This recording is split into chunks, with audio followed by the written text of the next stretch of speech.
നമസ്കാരം ഗൈസ്, ഞാനിപ്പോൾ ഉള്ളത് കാട്ടുപുശ്ശേരി ചന്തയിലാണ്. ഓരോ ഗ്രാമത്തിൻ്റെയും വികസനത്തിൽ പ്രധാന പങ്ക് വഹിക്കുന്ന ഒന്നാണ് നമ്മുടെ മാർക്കറ്റ്. പണ്ട് കാലം മുതൽക്ക് തന്നെ മാർക്കറ്റുകൾ ഒരു ഗ്രാമത്തിൻ്റെ നട്ടെല്ലായിരുന്നു. അതെന്നും നിലനിന്ന് പോകുന്ന ഒരു ഗ്രാമമാണ് കാട്ടുപുശ്ശേരി. കാട്ടുപുശ്ശേരിയിൽ നിന്ന് നമ്മൾ കാണുന്ന പറഞ്ഞു കഴിഞ്ഞാൽ ലോഡുകൾ കയറ്റിയിട്ട് പല പല സ്ഥലത്തേക്ക് പോകുന്ന നാടുവണ്ടികളാണ്. അതിനുശേഷം പ്രധാന കാഴ്ചകളാണിതെല്ലാം. നല്ല രീതിയിലുള്ളൊരു സ്റ്റോക്ക് തന്നെ ഇവിടെ ഉണ്ട്. കന്നാലികളും പോത്തുകുട്ടികളും ഇറച്ചി പശുക്കൾ, കറവ പശുക്കൾ, കുട്ടികൾ ഒക്കെ അടങ്ങുന്ന മറ്റൊരു നല്ല സ്റ്റോക്ക് ഇവിടെ കാട്ടുപുശ്ശേരിയിലാണ്. പിന്നെ ഇപ്പം തന്നെ മാർക്കറ്റ് ടൈമാണ്. ഏകദേശം മാർക്കറ്റൊക്കെ പിരിയുന്ന ടൈമോട് കൂടിയാണ് ഞാനിവിടെ എത്തിയത്. മാർക്കറ്റിൽ നമ്മൾ കാണാൻ കഴിഞ്ഞതെന്ന് പറഞ്ഞാൽ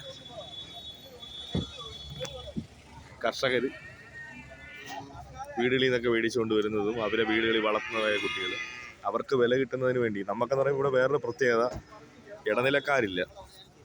ഇടനിലക്കാരില്ലാതെ തന്നെ നമുക്കിവിടെ നിന്ന് മേടിക്കാൻ കൊടുക്കുകയൊക്കെ ചെയ്യാൻ കഴിയും.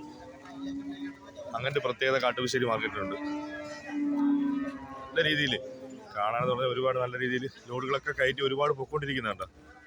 നമുക്ക് നല്ല രീതിയിൽ കാണാൻ പറ്റും.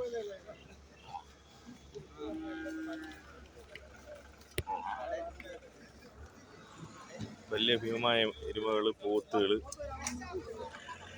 വിൽക്കാനായിട്ടൊക്കെ കൊണ്ടുവന്ന് നിർത്തിയേക്കുന്നതാണ്.